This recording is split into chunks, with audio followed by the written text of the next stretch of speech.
Aleppo, somehow between the late 2012, when it was first opened the shore of the Syrian civil war, and today, when the fight against ISIS has completely grabbed the world's attention span and slipped off the radar. But this is why it must not. There are still an estimated 300,000 civilians there in rebel-held areas alone. These are people who suffer daily, bombs randomly being dropped, crudely made devices intend to maim, kill, and terrify. Rebel militia, also fighting with the regime.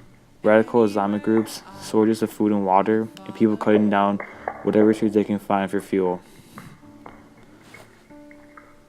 The situation is a lot harder because many live in unfinished buildings or shelters, with no windows, and some with even no walls.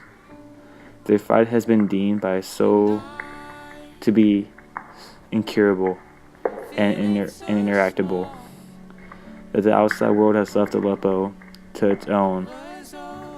They're willing to help the winner, but not assist the victory.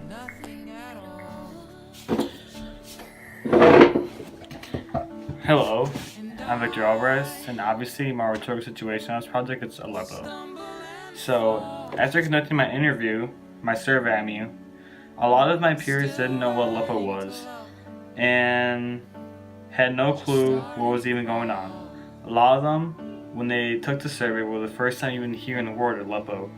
Only 14% knew it was a city in Syria, and when asked the question, would you like to know more about Aleppo, 71% answered no, and a handful of people answered somewhat interested, and 14% answered yes.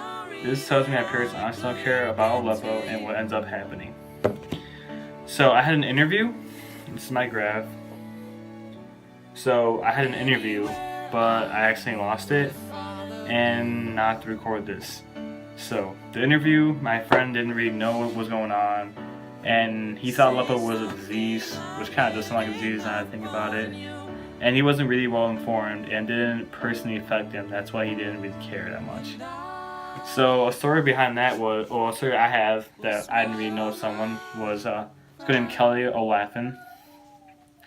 She was a freshman and I was in 8th grade, and she went to the school I would have gone if I was in her grade, LT, Lions Township High School, and she was regular day.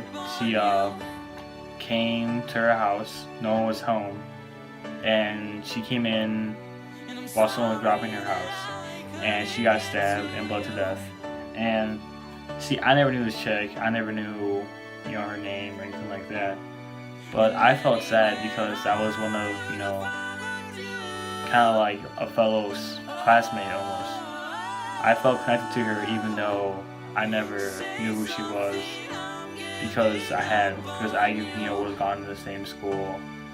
So then I felt sad and bad for her family. This funny-looking painting is called the Guernica. Pablo Picasso painted this to show a political statement and his reaction to a bombing in Guernica, a town in Germany. Hitler and Mussolini planned this bombing, and it is one of the first times a civilian population was deliberately targeted. Even ambulances and rescue workers were targeted. And Aleppo, like the Guernica, is where the world is learning a lesson it always seems to forget. Advancing through villages in northwestern Aleppo. As Syrian military advances, they are destroying ruins and cultural heritage. Tanks and helicopters rampage through ruins in Al-Bara, the site of the famous Dead City. It's a tourist attraction, and they have a lot of, old villages there, and that is where the border of Syria and Turkey are. So they did that because they tried to stop as many people from leaving Aleppo as they could. And the reason why the civil war started off in the first place was because there's a family who's had power there since 1771, and there are people that want to take them out of power. Say something